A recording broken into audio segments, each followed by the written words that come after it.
Hello and a warm welcome to Federal special program Capital Beat. Prime Minister Narendra Modi today lauded the newly elected Lok Sabha Speaker Om Birla for condemning the emergency imposed by the then Prime Minister Indira Gandhi in 1975. In fact, Prime Minister Modi went ahead and put out a post on the X in which he says, I'm glad Honorable Speaker strongly condemned the emergency, highlighted the excesses committed during that time. He went on to say that emergency is a stark reminder of the consequences when constitution is disregarded, public opinion is suppressed, and institutions are undermined. Apart from this, now, Om Birla also urged the members to observe silence in memory of those who suffered during the emergency days. Apart from this, there was a show of big optics after the House was adjourned. BJP members and the NDA allies, they were seen outside the parliament and they were protesting, waving placards. So all this didn't happen without a reason. And the big question is that what is the message which Prime Minister Modi and this newly elected Speaker Om Birla was trying to send out on the first day when the election to the Speaker's post happened? Joining me now is Vivek Deshpande, a political analyst and senior journalist. Thank you so much for joining. We have Girish Joshi with us, a political analyst and senior journalist. We have Anand Sahai, political analyst and political commentator. Thank you so much for joining. And we have Puneet Nicholas Yadav, senior editor with The Federal, and who was at the parliament when all this happened. So I'll try and begin the conversation with Puneet. Puneet, first of all, I want to talk to you about the election to the speaker's post, and then I'll come on to the big show on the emergency which happened. Now, regarding the election to the speaker's post, now he was elected with a voice vote. There was no division of votes, but people went still ahead and they were asking on the social media that why this division of votes didn't happen. Now, was there any confusion? We did see Rajiv Lallan Singh standing up and making a comment. So what happened actually, before the pro tem speaker Bhartuhari Mahatab announced the election of Om Birla? And was there any confusion within the House regarding the division of votes? Yeah, thanks, Neelu. Well, as far as confusion within the House is concerned, I think if at all there was some confusion, it may have been on the Treasury side, because naturally before the motion was put to vote, the opposition or the India Alliance hadn't exactly declared whether they are going to ask for a division or they are not going to ask for a division. Except, of course, Mr. Kodikolil Suresh, who was the candidate from the India Bloc side, he did give an interview somewhere that we might ask for a division of vote. We let us see how things go. We may ask for a division of votes. And of course, there were several motions that had been moved in Om Birla's favor from the government side. The first one moved by the Prime Minister himself and seconded by Mr. Rajnath Singh. And then there were several motions that had been moved from the India Bloc side, for Mr. Kodikolil Suresh's candidature. And as is the procedure, the first motion that was moved, the motion moved by the Prime Minister, was put to vote first. And by voice vote, it was carried. There was no division that was sought at that point in time. And Mr. Rajiv Ranjan Singh, or Lallan Singh, as he's popularly called, who's a minister in the government, Minister for Panchayati Raj, he looked a little puzzled, when the Speaker pro tem asked Mr. Om Birla to, come and, take the chair. And that is when Mr. Mahatab then announced that, no division has been sought. And since no division has been sought, Mr. Om Birla is the speaker by voice vote. Now, of course, there may have been some, confusion, because some member from the opposition ranks may have come out and later said that, they did not give a division. But the point is that the division was not sought. And even if some stray voice did come for a division, it came after the voice vote was declared and the chair, the speaker pro tem at that point, already announced Mr. Om Birla as elected and had already asked him to come. Now, that is what had happened.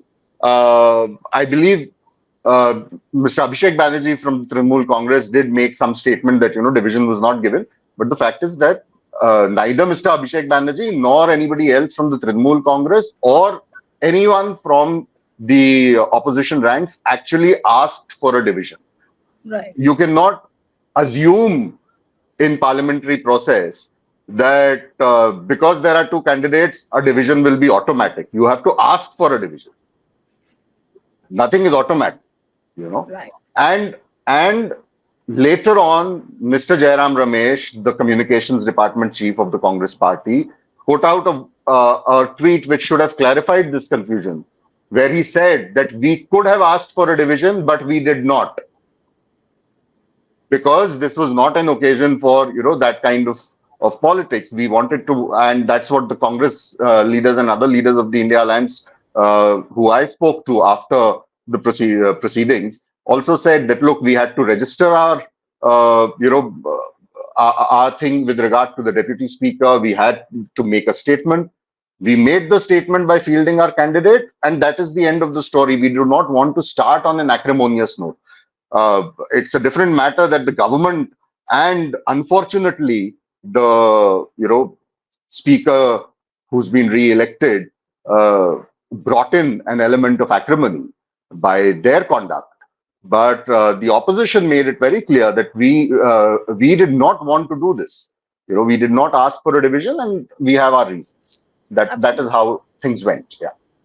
Right. So I'll come to Anand now. That the election has happened, Om Birla has been re-elected. Now let's put all that aside. But purely talking on the optics of what happened in the House, the way Om Birla passed a resolution on the emergency, people observed silence in view of the memory of how people suffered during the emergency. Prime Minister reminding that emergency is a stark reminder of the consequences of how constitution is disregarded, institutions are trampled. Now all of this, now what is the political messaging behind doing this? PM putting out a post, Om Birla registering his bit on the emergency, and then the BJP members coming out in protest and trying to wave placards. So what is the kind of political messaging they are trying to give? The messaging, in my view, is that the ruling alliance is totally bereft of ideas. Number one. Number two, it peddles in irrelevancies. It did not refer to a single question which is agitating the country today. For example, NEET, that is one thing. I don't expect the speaker of all people, the Speaker of the House, to say any of this junk. Did the emergency happen? Of course it happened. Is there a relevance today? It was an anniversary yesterday. But then this whole tamasha of placards and standing up in 2 minutes silence, etc., etc. This is a stage managed show by Shri N.D. Modi and his cabal, because they've got nothing fresh to say. They do not know what to say on that occasion. Now, they couldn't have made long speeches because this was voting day. So they got this poor, hapless speaker, a man who would have been otherwise a backbencher MP, had he not been made speaker the last time around for 5 years, in which he disgraced Parliament, he disgraced his personal position, and he disgraced. He was so openly partisan that even the ruling alliance members then would snigger behind his back. But well, today it was revealed once again that a single person's diktat is what counts. The alliance members, the Telugu Desam and JDU, they could have not intervened at that stage. That was not a stage, but they could, in the confabulations before the event, all this could have not been done without their consent. 2 minutes silence and all the rest of it. Absolutely. And the Telugu Desam leader, in 76, what he was doing, I don't recall, but he was a member of the Youth Congress at one time when Indira Gandhi was Prime Minister. What was he doing? I have no idea. So all this is going along for the sake of political expediency, but all this is totally alien to the situation in this country now. The country is going through a dreadful situation. The economy is the worst it has ever been. I'm not talking about the stock market. The stock market doesn't fill the stomachs of ordinary people, right? So ordinary people are suffering. The political situation in the country is dire. China is sitting on your territory. Manipur has been burning for 14 months. And Jammu and Kashmir, the less said, the better. There's no sight of terrorism ending there. On false premises, they brought that change back in 2020. Or was it 19? Even I'm forgetting the dates now. Right. August 5 of that year. So that is your political situation. The social situation is that India is today riven. Between, completely pumped up fight between two communities who are otherwise carrying on their business quite normally, but suddenly the chief minister will decide we'll do bulldozer justice. If there is a complaint, the complaint is all rigged, it's made, then there are no law courts, there's no legal system in operation in this country. We have become a completely banana republic-like place. I'm not saying we are a banana republic. We have enough inner resources. But so long as an administration of this nature continues, then our slide towards banana republicanism cannot be stopped forever. Luckily, the people of India, in their great wisdom, made it decelerate the whole process by putting their mark on the ballot paper. Right. And the opposition, by and large, still speaks in one voice. Right. It came to where it has come with a certain view of society, certain view of constitutional history. And therefore, I do pray that they will remain alive to that responsibility, which they showed in the campaign. Right. And also put with voices on the ground, not only constitutionalism and parliamentarianism. I hope they will do that. And I think the BJP itself is internally not cohesive at the moment. Right. Not cohesive it is. Beg your pardon? No. I was coming to the next question. In fact, if I may just complete this thought, please the go ahead. BJP parliamentary party has never met to elect its leader after the polls. And therefore, this whole exercise has been shot through with a certain degree of skepticism in many leading quarters within the ruling sections. Yeah. To put it no more stronger than that. Yeah. But when you was talking about the opposition leaders, and Girish, I'll come to you now. As soon as the election to the speaker's chair was complete, after that, all the opposition leaders also spoke one by one. Of course, Rahul Gandhi's first speech as leader of the opposition, and he tried to remind the speaker of his responsibilities and how the opposition should have a say. And he was saying that opposition has not been heard enough in the last 5 years. And he listed out, and various other MPs listed out several instances of how opposition was completely trampled.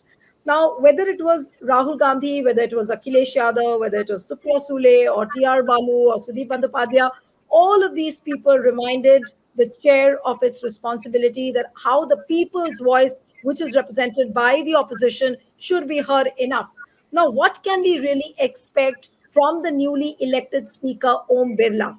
Because he very well knows that he's not going to be probably made the speaker for the third time again. So is this his last chance, in a way, to prove what he can really do to honor the constitution ideals? Ultimately, this is a message that you do not expect anything out of us. Whatever was happening will be happening. Probably it will still worse. Now, if you see, suddenly they have got a very good spokesman obliged by the 5 seats, that is Paswan. Chirag Paswan comes out and tells that you do not know, my father was the sufferer of emergency. The speaker says that T.R. Balu sitting next to them was one of that sufferer. Today, Akhilesh is talking, his father was also one of the sufferers. So they are now trying to penetrate into the India alliance and see how they can break it up, how differences they can make into them. So they are already on the job. If you don't get corrected right now, I don't think now the situation is that they will even get a deputy speaker. And if they get at all deputy speaker from TDS or JDU, it's of no use. We have seen their behavior today. So where are we heading again? We are heading, and they are just talking of emergency again and again to justify that whatever they do will be compared with the emergency, and they can justify that this is much better than what previous things have been done. They are up to that now. See, 1st July, you are getting the very worst of the laws. And secondly, suddenly he comes, Chirag Paswan comes and reminds you that 2nd July, he has been called to the court. Rahul Gandhi will be there. See, he's all out on the bail. Why do you need all these things to be done? So now they have changed their way of modus operandi. Now they will not speak into the parliament. They have got some loose speakers like Chirag Paswan. They will go out and tell into the public.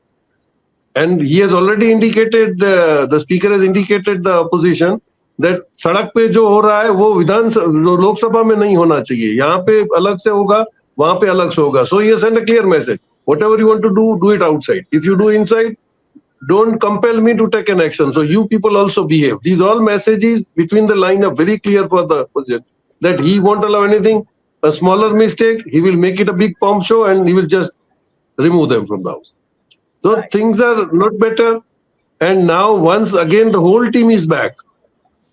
And RSS, which was shouting so much of it that we won't allow this to happen. Where are they now from last 24 hours? So this is all a game, all a set game.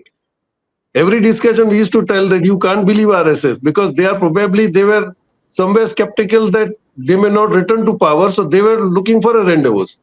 That tomorrow we can say, see, we objected, we did not like that man and this and that. Suddenly when they knew that now he's back into the power, that loudspeaker is off.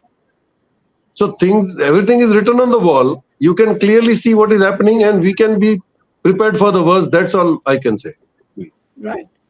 All right. So if according to what you've said and also what Anand and Puneet have emphasized in their submissions, Vivek, what do you think? Where is this parliament headed to? Where is this country headed to? And if at all Speaker has his way and the same old ways which he had during the last 5 years, how is the opposition really going to brace up for this kind of a situation? Or can they put up enough resistance?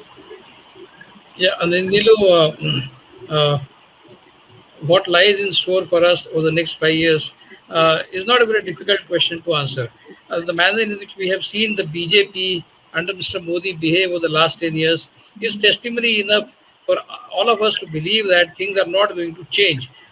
This is not a mandate, as the BJP probably believes, for any change. This is a mandate for continuation. When they say that this is a mandate for continuation, it means that continuation of all those things, all those bad things that the BJP has been doing over the last 10 years.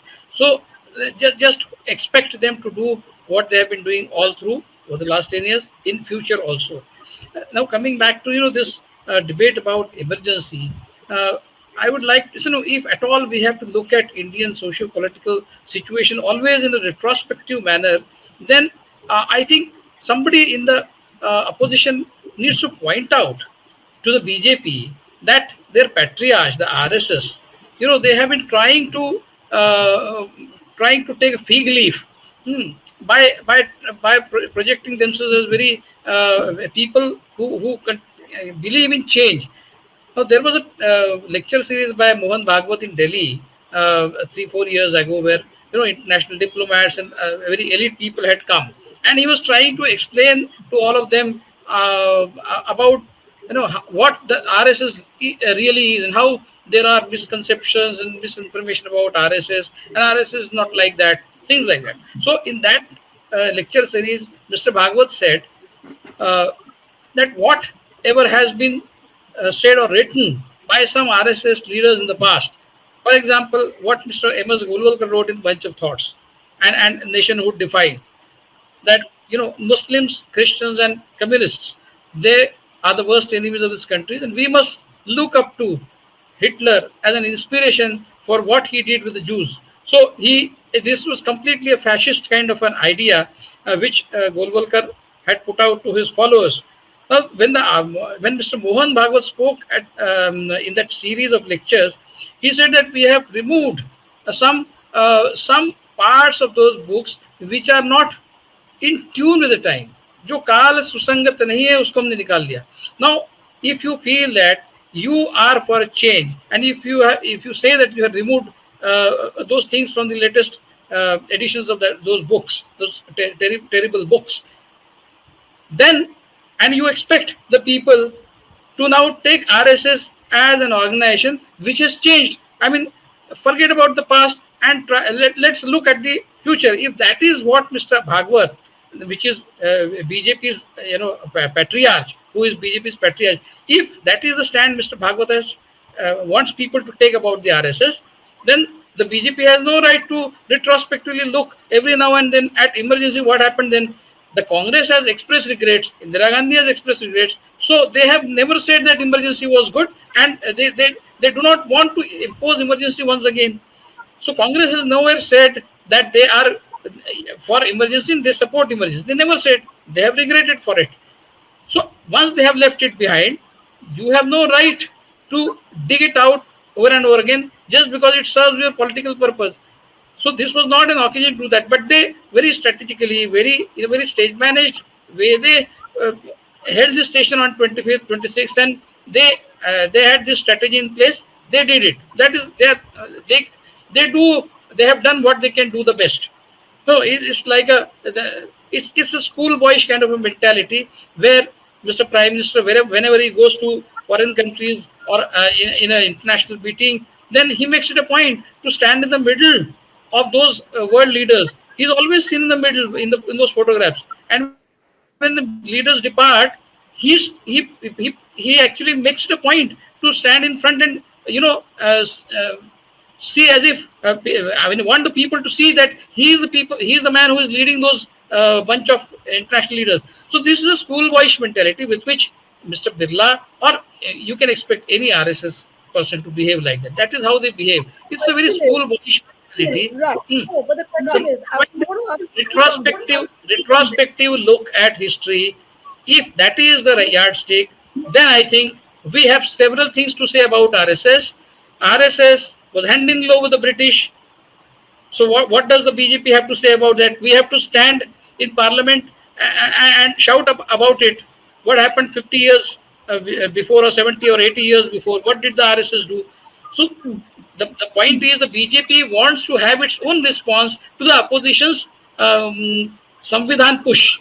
Now, they know that if this constitution issue can make such a huge change within 2 months, last 2 months of the election, then if the opposition continues with this Samvidhan thing over the next 5 years, and the kind of polarization that has happened among the Hindus, between the haves of the Hindus and the have-nots, the BJP is mortally scared of this division of Hindu votes. And that is exactly what explains Mr. Bhagwat's speech at the RSS volunteers training session. He is not bothered by what BJP is doing. He is bothered by the division of Hindu votes that is tilting in favor of the opposition, united opposition. That is why he wants a reconciliation with the opposition. And Mr. Modi is not trying to get that message. So he's getting Mr. Bhagwat wrong.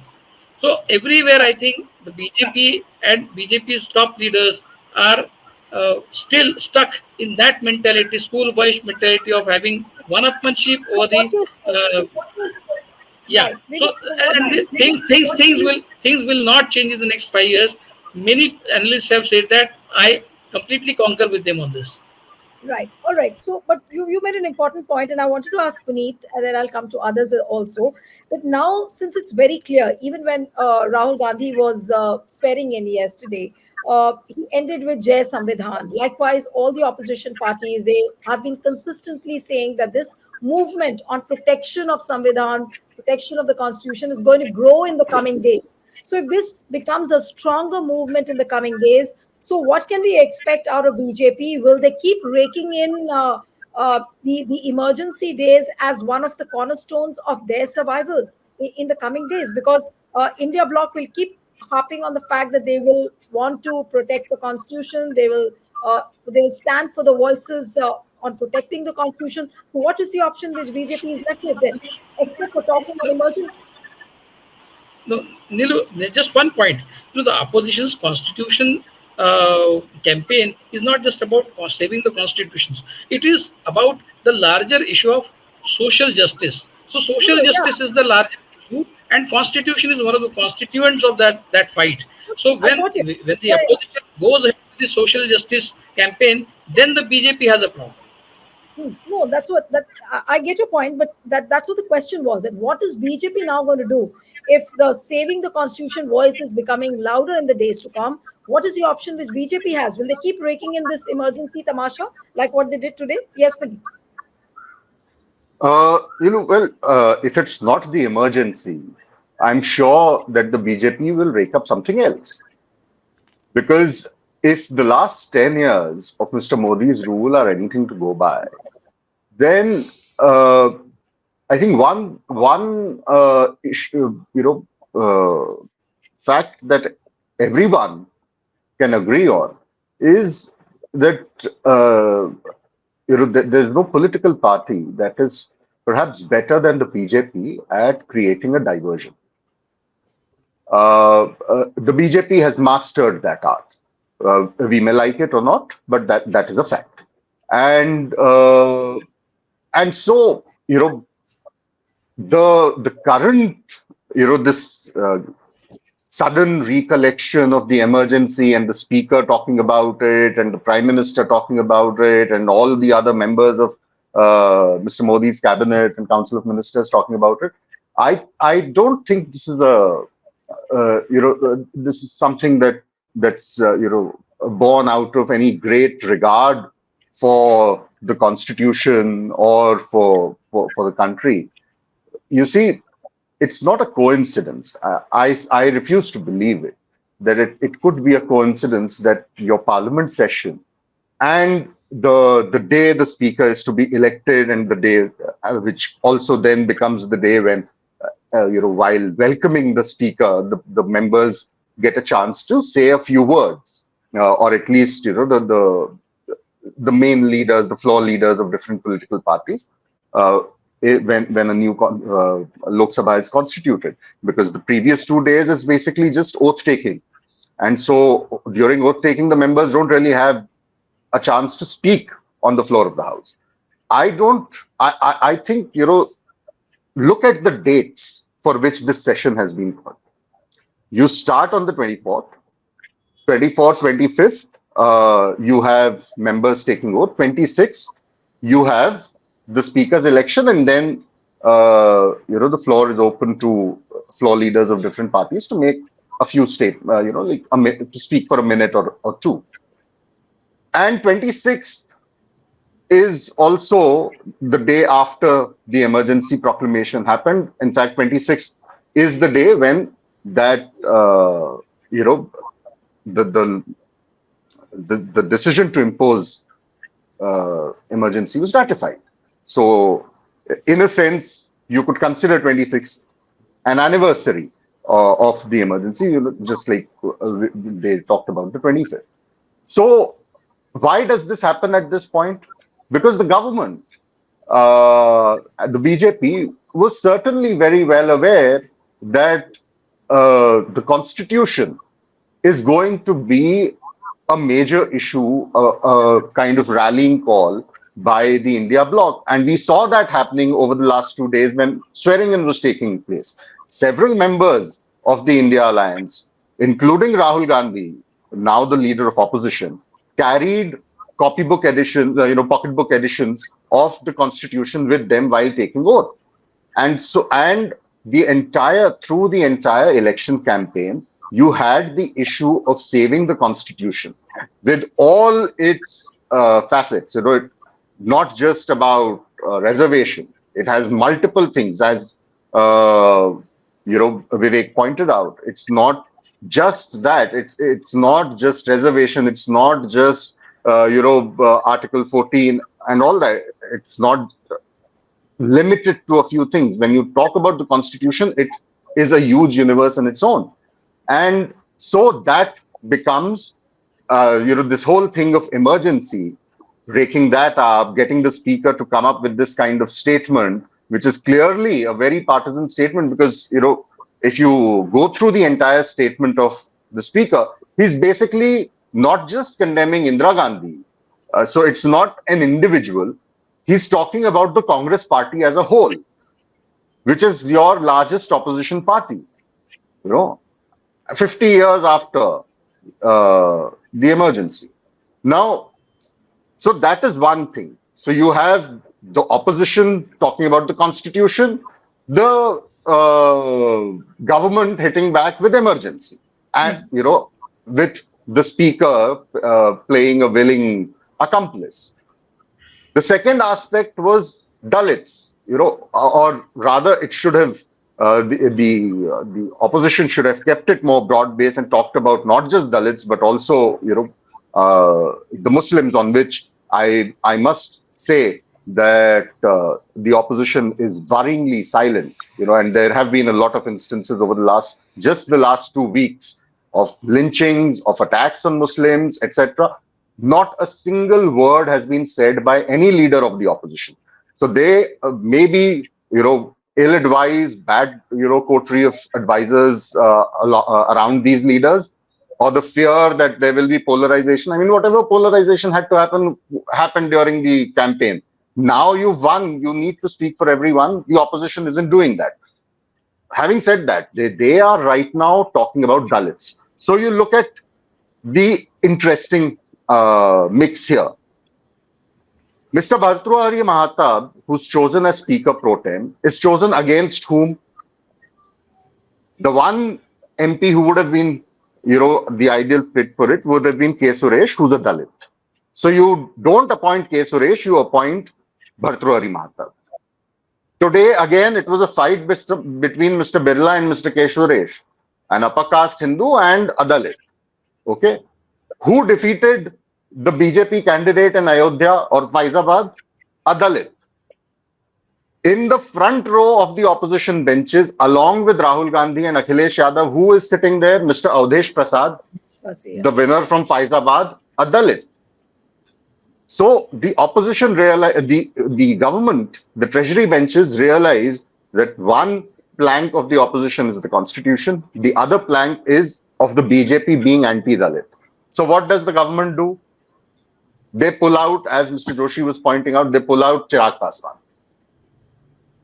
So suddenly this man, who just 2 years back was thrown out of his house by this government, and I was there that day when he was collecting his stuff, including a photograph of his father, the late Ramvilas Paswan, which was lying broken, its glass completely shattered on on the ground right outside his house's gate. And this man suddenly, and he's been calling himself Mr. Narendra Modi's Hanuman. I don't know what that makes Mr. Narendra Modi then, but he calls himself Narendra Modi's Hanuman. And he is the one who today, he was one of the people who moved the motion for Mr. Birla's appointment as Speaker. And one of the first speakers from the government side to speak, and he was the one who brought in the issue of how, because a number of opposition leaders pointed out the issue of suspensions and the very, very poor track record that Mr. Birla had as Speaker during the 17th Lok Sabha. It was Chirag Paswan who was countering it. It was not a member from the BJP benches, but from its ally, Mr. Chirag Paswan, who's a Dalit. So I don't see this as a coincidence. This is clearly part of the BJP strategy. And fine, emergency at today and yesterday, 25th, 26th of June, because of the anniversary and all that, they found a very convenient counter to the opposition's issue of saving the constitution, and so they break up the emergency. I'm sure as things proceed, they will come up with more diversions. This is not going to be the first one. It's very early days for the government anyway. And if you recall, the day the new Council of Ministers was sworn in, Nilu, on this same show, I had said as much, that if the Council of Ministers is anything to go by, is an indication, the one big message that comes from this Council of Ministers and the cabinet, the distribution of portfolios, is that Mr. Modi refuses to acknowledge the mandate as anything to do with as being against his style of governance, his leadership. That entire concept of admitting that you were wrong in the last 10 years in the manner in which you ruled this country is anathema to this man. That's right. And that is why he's brought in Mr. Om Birla. He could have just as well brought in anybody else from the BJP, and that man would have anyway won. There is a statement with Mr. Birla being brought in again. Yeah, and this has actually surprised everyone that he believed in a continuity as far as the allocating the portfolios was concerned, but giving the same continuity to the speaker's post is really a clear evidence of the fact that he will continue to reign the country as he was. Now, coming to the question of the deputy speaker, because that is also something very important, as things explained by Puneet. Now, coming to you, Anand. What can we then expect if Modi is not going to change, Speaker is not going to change? What about the post of the Deputy Speaker? Do you think that it's going to be given to the opposition? Though we heard Om Birla saying that no, we'll try and talk to everybody. I will hear everybody's voice. But is the opposition going to get a representation as far as the Deputy Speaker's post is concerned? Yes, before I say anything, I want to stress that Puneet ji has spoken with great clarity and very, very good understanding of not only today's politics, but also what's brought things to this pass. To come to your immediate question, I think it will be living in a fool's paradise, I mean the opposition, if it believes that it will get the Deputy Speaker's post. In all likelihood, the post would have been kept vacant as in 2019, but since there are claimants now, because there are alliance partners, so it's not unlikely that one of them may get it. Or on the other hand, he may just skip the whole thing. Mind your constitutional position, it is a constitutional position, Deputy Speaker post, just like the Speaker's, the Deputy Speaker's post, just like the Speaker's post is. And yet, the current Prime Minister ND Modi, thought nothing of overlooking that constitutional position in 2019. And he just diverts attention by bringing up emergency, etc., by trying to underline that it is his immediate and direct opponents who are against the constitution and not he himself. The point is, he belongs to a political and ideological tradition where the constitution and the Indian national flag was not accepted after 47, was not accepted after the republic was formed in 52. It was not accepted until the 60s, well into the 60s. For the first time, they they added the tricolour to their own saffron flag. So Sri Modi ji is a late comer to the idea of the constitution. They stood in opposition to the whole idea of a free India where every individual has equal rights and equal liberties. He comes from that school of thought. And now, after the election result, it is so shocking. The results are so shocking for him.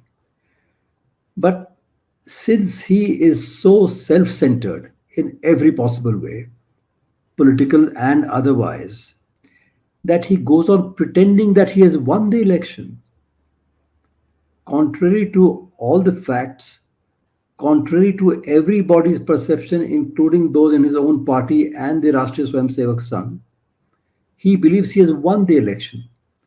His speech on the day the result came on June 5, full result came that day. That evening in his party office, he spoke of a victory for a third time to equal Nehru's record. He didn't mention Nehru by name, but he said since the 1960s. When Nehru won his election the third time, he came back with a massive mandate. Out of 508 total Lok Sabha seats, he had 365. This man has come back with a mandate that makes people mock his leadership. And yet he pretends like he is a victor. But that is the tragedy, that is the irony, and that everybody realizes except he himself.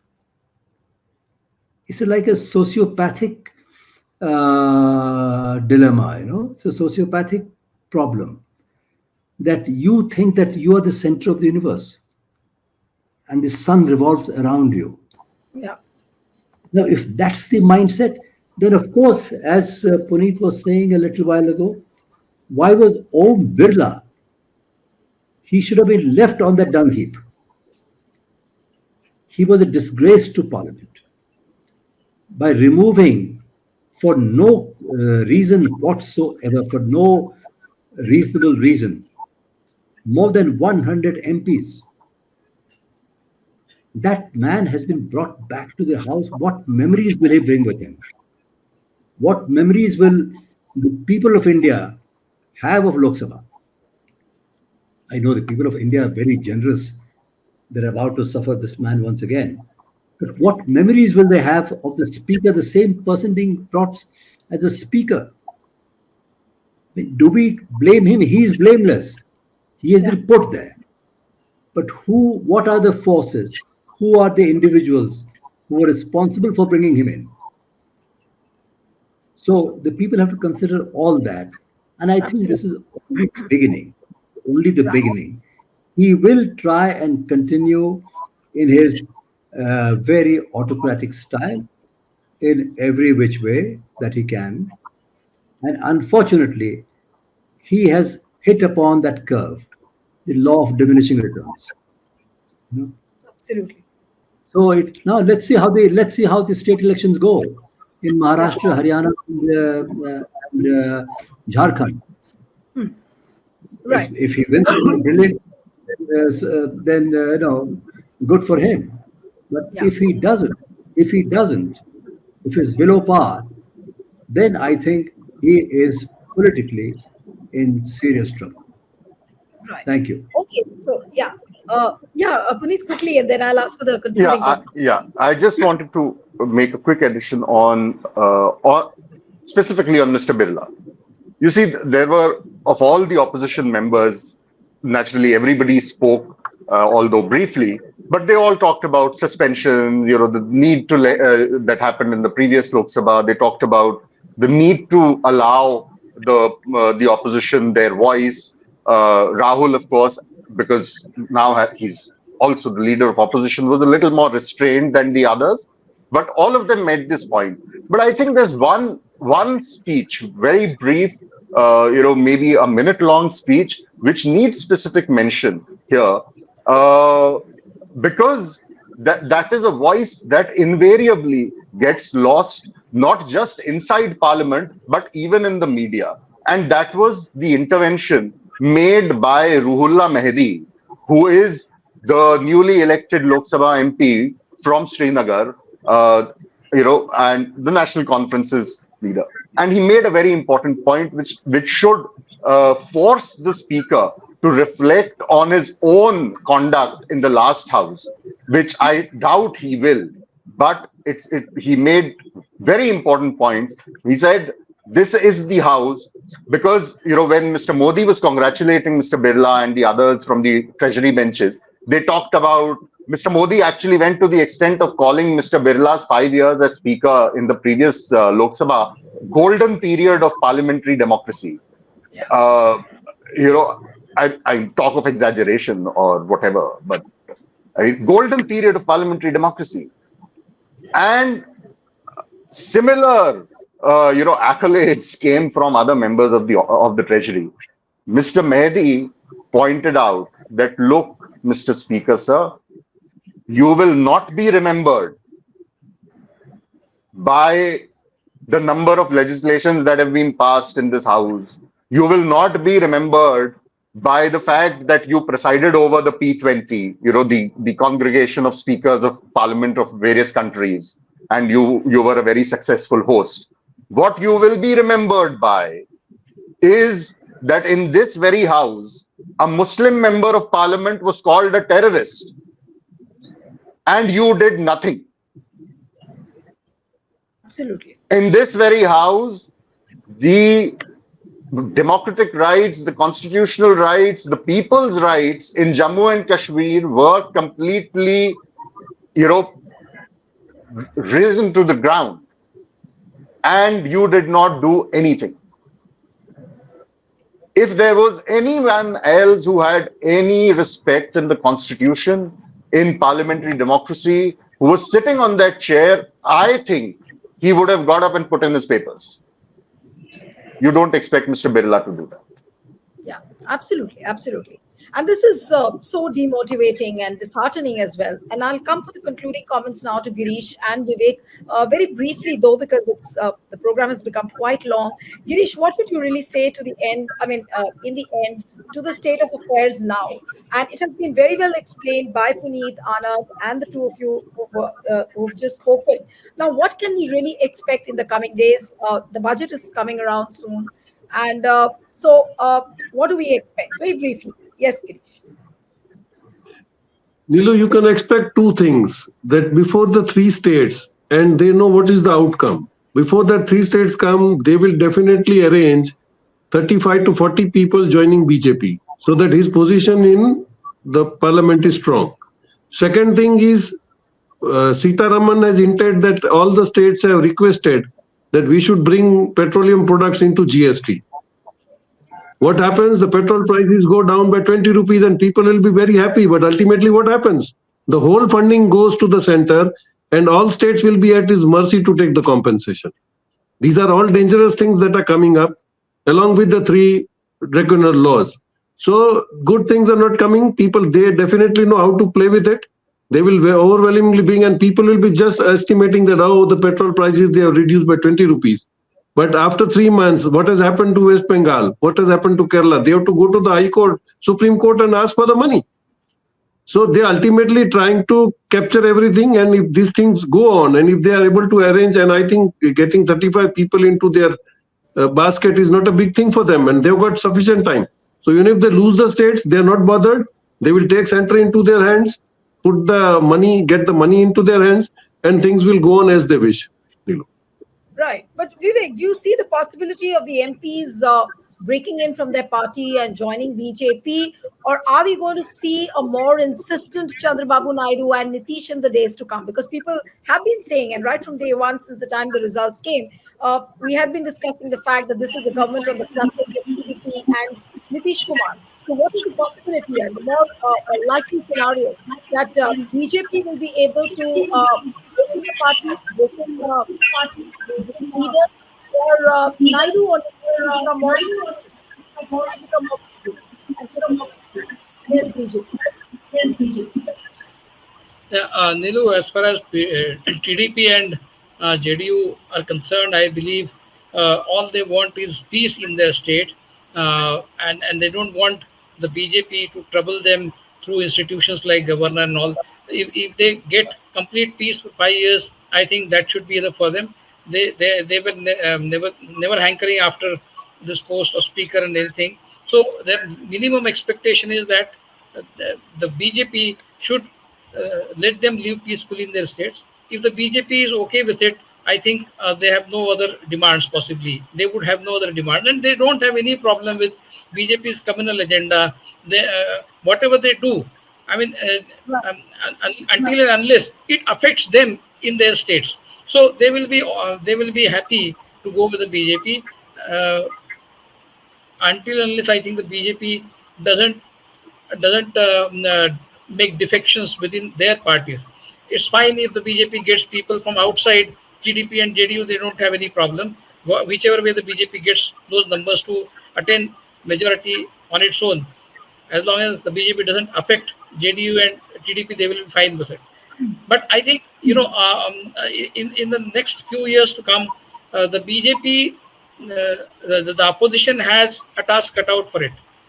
Now it has got the direction. In the last 2-3 months, they have got the direction, which direction to go in, and the direction is the fight for social justice. And the fight for social justice is something which the RSS and the BJP are mortally scared of, because it effectively divides the Hindu vote. The BJP and the RSS's plan all through these 100 years, and ever since BJP has come into existence, has been to divide the votes in Hindu and Muslim, Hindu versus minorities.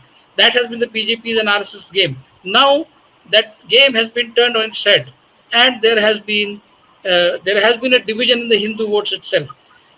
The a vast majority of the Hindus have realized that the BJP's whole program and plan, RSS whole program and plan, is a Brahminical construct, and they have only been drafted into it as foot soldiers, and their real fight of social justice has been, they have been made to forget that fight, and they have been made to believe that their real fight is with the Muslims, is with minorities. And with the awakening, with this new awakening of the Hindu have-nots, the BJP's future journey with its communal agenda is going to be very difficult, and the opposition must keep this in mind and must not lose its focus on the fight for social justice, because that is what keeps BJP's communal agenda in check, and that is what will heavily tilt the scales in favor of the opposition for the next 5 years, because this is a vast mass of Hindus which is being used by this Brahminical project of communalism. Now they have started realizing. I don't believe in the analysis of those people who feel that this vote is not against Hindutva. It certainly is against Hindutva and that Brahminical construct of Hindutva, because a large section of various communities have risen in revolt against the BJP, and that tempo has to be maintained by the opposition. You may call it as an attempt to polarize the Hindu vote. So be it. But it has to be done, because this, if you have to defeat this project of the Hindutva, you have to do it. Yeah, I'll have to cut you short here, but there will be many more occasions when we can discuss this separately. But yes, for the first day, on the day when the speaker was elected, we saw a grand tamasha on the emergency put up by the BJP, and as Puneet and everyone pointed out, that this looks like a clear diversionary tactics. It was done as a strategy by the BJP because they wanted to deflect the attention from the pressing issues. So we'll have to look for and watch out for how many more diversionary events will be staged by the BJP in the days to come. I'll have to end it here. Thank you so much, Anand Sahai, Girish Joshi, Vivek, Puneet. It was wonderful having all of you on the program, and one appeal to the viewers who are watching this discussion: subscribe to our channel, send us a feedback, and stay tuned to The Federal. Thank you.